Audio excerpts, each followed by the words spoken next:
तो आदाब, नमस्कार, गुड इवनिंग, सत श्री अकाल। एक बार फिर आप तमाम लोगों का स्वागत है क्राइम तक की कहानी के इस एपिसोड में। उम्मीद है पूरी फैमिली अच्छी होगी। क्राइम इन्वेस्टिगेशन में जितने क्राइम के महारथी हैं, इन्वेस्टिगेशन की दुनिया में जिनका नाम है, उन सभी का एक उन सभी की बात कहनी है।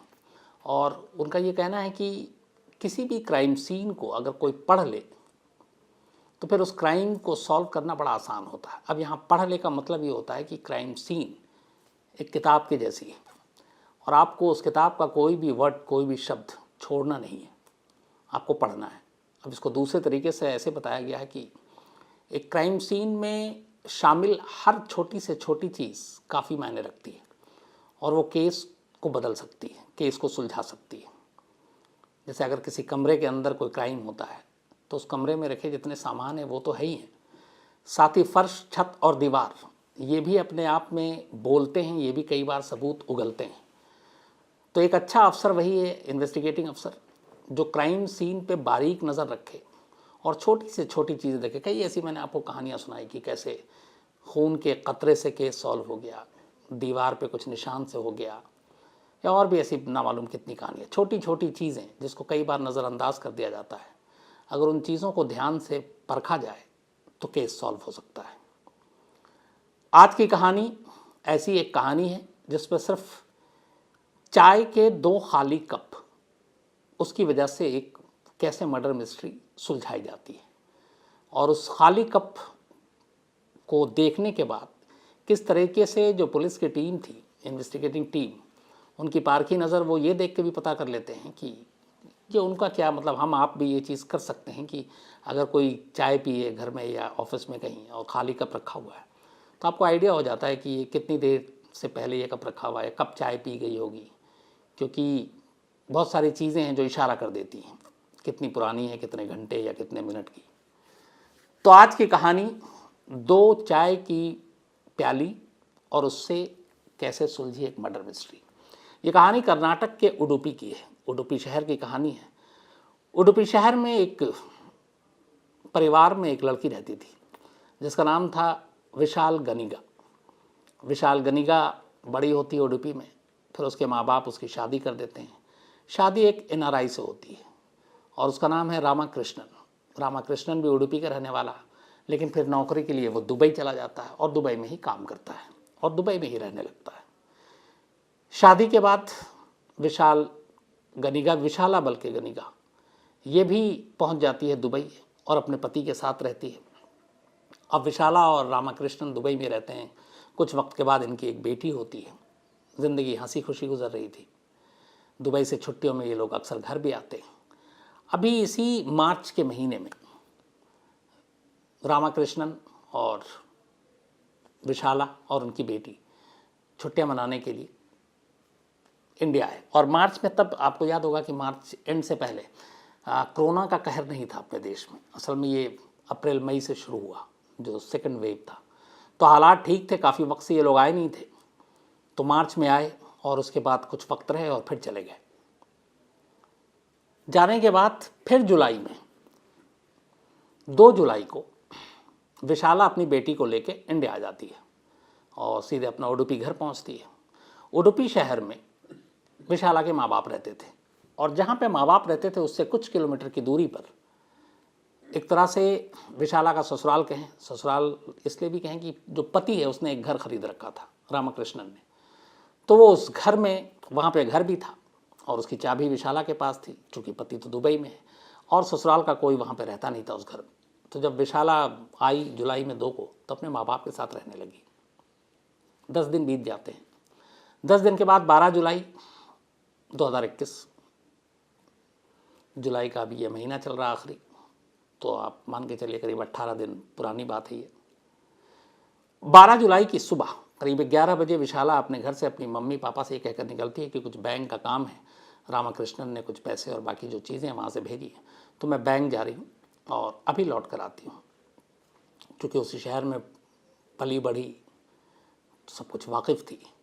विशाला अपने माँ बाप से कहकर घर से निकल जाती है। दोपहर हो जाता है, विशाला घर नहीं लौटती।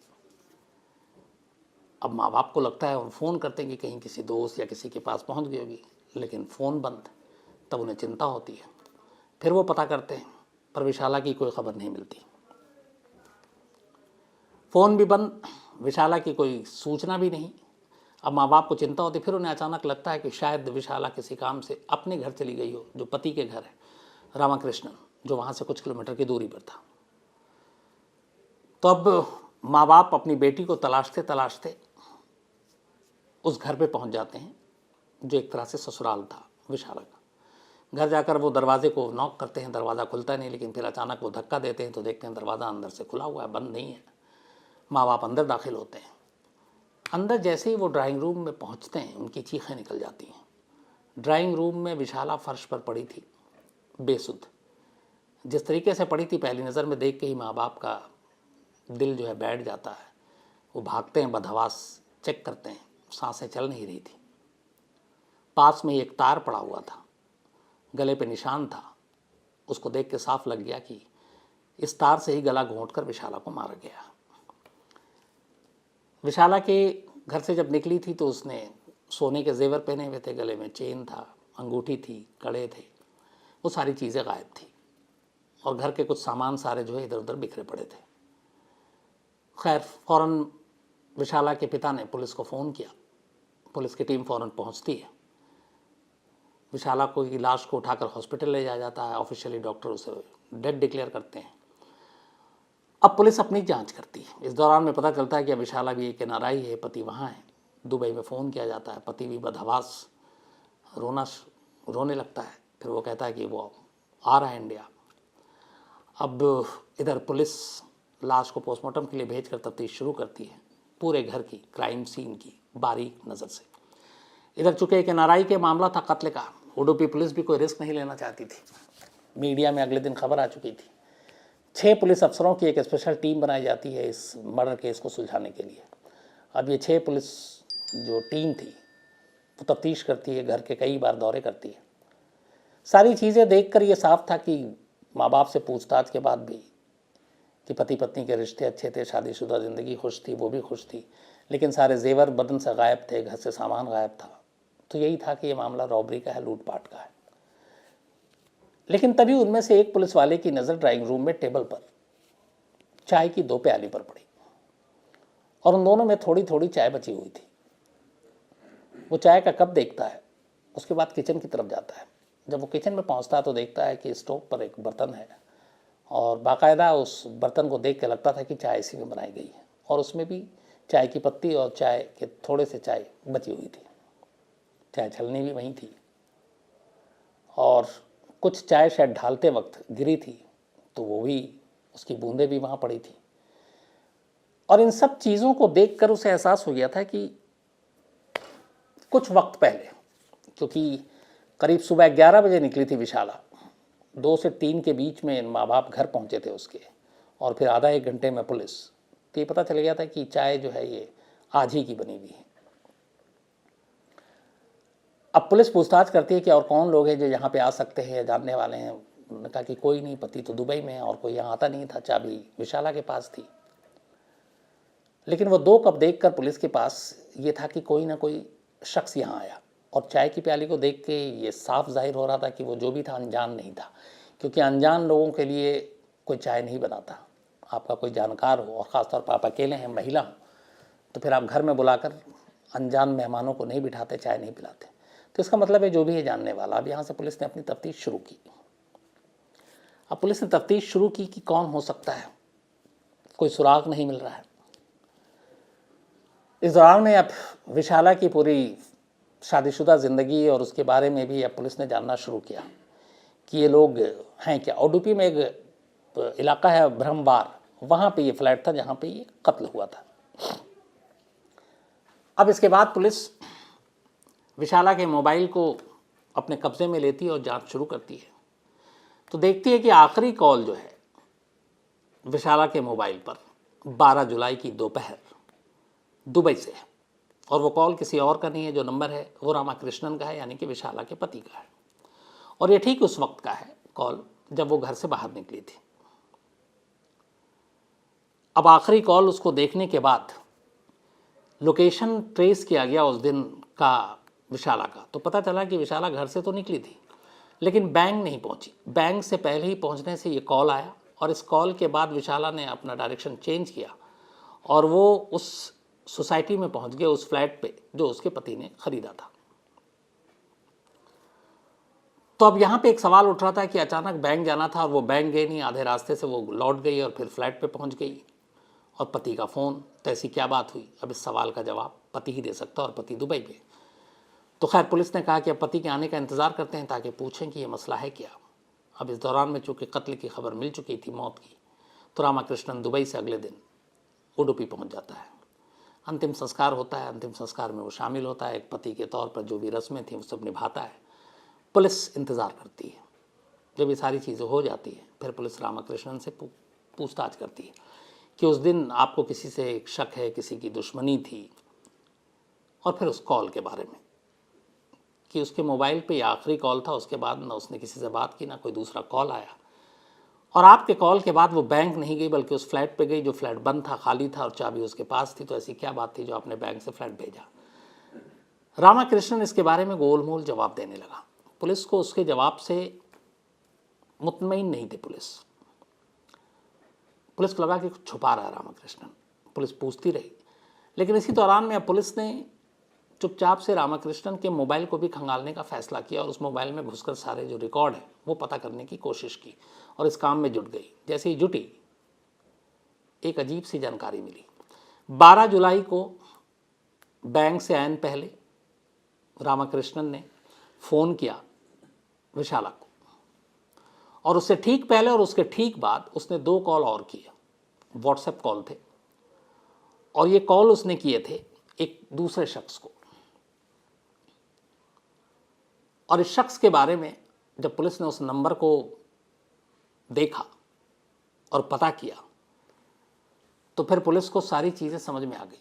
इसके बाद इस व्हाट्सएप कॉल का जो कॉल लॉग में उसने नंबर देखा तो फिर पुलिस ने सीधे सीधे रामाकृष्णन को उठा लिया और बोला कि आपने जुर्म किया, आप एक्सेप्ट करो कि आपने ही अपनी बीवी का कत्ल किया है। रामाकृष्णन इनकार करता रहता है, लेकिन फिर पुलिस उसके सामने कुछ सबूत रखती है। उनको देखने के बाद रामाकृष्णन टूट जाता है और फिर पूरी कहानी सुनाता है। हुआ ये कि शादी के बाद इनकी ज़िंदगी ठीक ठाक थी, दोनों दुबई में थे, एक बेटी हुई, लेकिन विशाला थोड़ी सी आज़ाद ख्याल की थी, लोगों से मिलने जुलने में उसे कोई गुरेज नहीं था। लेकिन इन चीज़ों को लेकर रामाकृष्णन एक गलतफहमी पाल बैठा। उसे लगा कि विशाला का किसी और से अफेयर है। उसको अपनी बीवी के कैरेक्टर पर शक होने लगा, जबकि ऐसी कोई बात नहीं थी। वो बहुत खुल के लोगों से बात करती थी, जिंदा दिल इंसान थी। लेकिन कई बार ये होता है कि ऐसी चीज़ें भी शक की वजह बन जाती हैं। तो रामाकृष्णन एक गलतफहमी और शक की बीमारी का शिकार हो गया। उसे अपनी उस बीवी पे शक होने लगा जो बीवी जिंदा दिल थी और बिल्कुल पाक साफ थी। लेकिन शक का कोई इलाज नहीं होता, वो अंदर ही अंदर कुढ़ता रहा। फिर मार्च में जब इस साल कोरोना उस वक्त था नहीं, तो अपने परिवार के साथ आया, और वो आया यहाँ पर, और आने के बाद फिर उसे लगा, उसने कुछ बार फ़ोन पे बात करते हुए देखी, हालांकि वो तफ्तीश कर लेता तो शायद ये कदम ना उठाता, लेकिन उसके दिमाग में शक घर कर चुका था। तो उसे यहाँ आने के बाद फिर यकीन हो जाता है कि विशाला का किसी और के साथ कोई अफेयर है, और वो तय कर लेता है कि अब विशाला की जान ले लेगा। लेकिन कैसे? तो मार्च में जब यहाँ रहता है तो इस आने के बाद वो सारा अपना ध्यान इसी पीस पे लगा के रखता है कि किसी तरीके से विशाला को रास्ते से हटाना, लेकिन ऐसा कि उसके ऊपर शक ना हो, और कत्ल तब हो जब वो इंडिया में ना हो, दुबई में हो। इस दौरान में उसे फिर अखबारों और बाकी जगहों से पता चलता है कि कुछ सुपारी किलर नाम की चीज़ भी होती है जो पैसे लेकर कत्ल करते हैं, किराए के कातिल। अब उसने इनके बारे में ढूंढना शुरू किया। इसी दौरान में उसे पता चला कि गोरखपुर में कुछ लोग ऐसे हैं जो किराए पे कत्ल करते हैं। उसने कुछ अखबार में और कुछ पढ़ा था कि मुंबई और यहाँ वहाँ जाकर बहुत सारे लोग, यूपी के लड़के, और ये पैसे ले लेके छोटी छोटी रकम पे कत्ल कर देते हैं। तो फिर उसने गोरखपुर में एक सुपारी किलर है स्वामीनाथ के बारे में पता चला। ये गोरखपुर जाता है, स्वामीनाथ से मिलता है, उसको सारी चीज़ बताता है और कहता है कि उसे उसकी बीवी का कत्ल करना है। डील 5 लाख रुपए में तय होती है। 2 लाख रुपए वो उसके अकाउंट में ट्रांसफ़र कर देता है और बोलता है 3 लाख रुपए वो दुबई पहुंच कर देगा जिस दिन कत्ल हो जाएगा। पहला चरण यहाँ पूरा हो गया। इसके बाद अब मार्च में उसको वापस जाना था। दुबई वापस जाने से पहले वो स्वामीनाथ और उसके एक दूसरे दोस्त को बुलाता है जिन दोनों को ये कत्ल करना था, उडुपी आता है। फिर अपने इसी घर में एक दिन वो उन दोनों को बुलाता है और विशाला से मिलाता है। कहता है ये दोनों हमारे दोस्त हैं, यूपी से हैं, और मैं दुबई में अगर रहूँ और तुम्हें कभी कोई प्रॉब्लम हो, कोई दिक्कत हो, तो तुम इन दोनों को कांटेक्ट कर लेना, ये तुम्हारी मदद करेंगे। पति के दोस्त पे विशाला ने भी भरोसा किया। उसने कहा ठीक है, बात आई गई हो गई। इसके बाद वो दुबई चला जाता है अपनी पत्नी और बेटी को लेकर। जुलाई में 2 जुलाई को फिर कि अब यहाँ पे थोड़ा ठीक है, तुम कुछ घर में और भी चीज़ें थी, उसी के आड़ में रामकृष्णन विशाला और उसकी बेटी को फिर से इंडिया भेज देता और ख़ुद साथ नहीं आता है। 2 जुलाई को विशाला यहाँ पहुँचती है, 10 दिन घर में रहती है। 12 जुलाई को दोपहर को जब विशाला घर से निकली कि मैं बैंक जा रही हूँ अपने माँ बाप से कहकर, तो जैसे ही वो निकली थी 11 जुलाई से ही दोनों सुपारी कातिल उडुपी में डेरा जमाए हुए थे। रामकृष्ण फ़ोन करता है विशाला को, वो रास्ते में थी, और वो कहता है कि जिन दोस्तों से मैंने तुमको मिलाया था वो दोनों दोस्त एक गिफ्ट पार्सल लेकर आए हैं, तो तुमको फ्लैट पे मिलेंगे अपने, तुम वहाँ जाओ। तो ये कहती मैं अभी बैंक के लिए निकली हूँ। बोला बैंक छोड़ दो, बैंक बाद में करना, उनको निकलना है, और वो गिफ्ट पार्सल है, तुम्हारे लिए गिफ्ट है।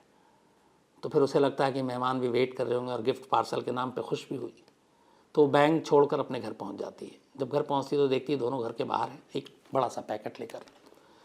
वो पैकेट लेकर अंदर दोनों दाखिल होते हैं। उसके बाद वो पूछती चाय पियेंगे, वो दोनों कहते हैं हाँ। वो चाय बनाती है, दोनों को चाय देते हैं, दोनों चाय पीते हैं। चाय पीने के बाद एक शख्स पीछे से आकर अचानक विशाला के गले में लोहे का तार डालता है और गला घोंट देता है। विशाला दम तोड़ देती है।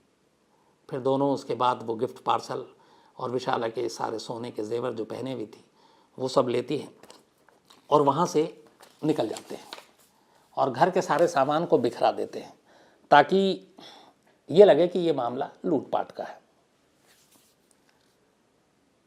बाद में रामाकृष्णन के इस बयान के बाद उडुपी पुलिस यूपी पहुंचती है और गोरखपुर पुलिस की मदद से स्वामीनाथन और उसके दोस्त को अरेस्ट कर लेती है और अब तीनों जेल में हैं। तो ये पूरी कहानी ये है कि इसमें अगर 2 चाय की प्याली उस दिन ना होती तो उस पुलिस वाले का कहना था कि शायद उसे ये शक नहीं होता कि इस घर में कोई तीसरा कैसे कौन हो सकता था, लेकिन उस चाय की प्याली ने शक दिया कि कोई ना कोई जानकार था।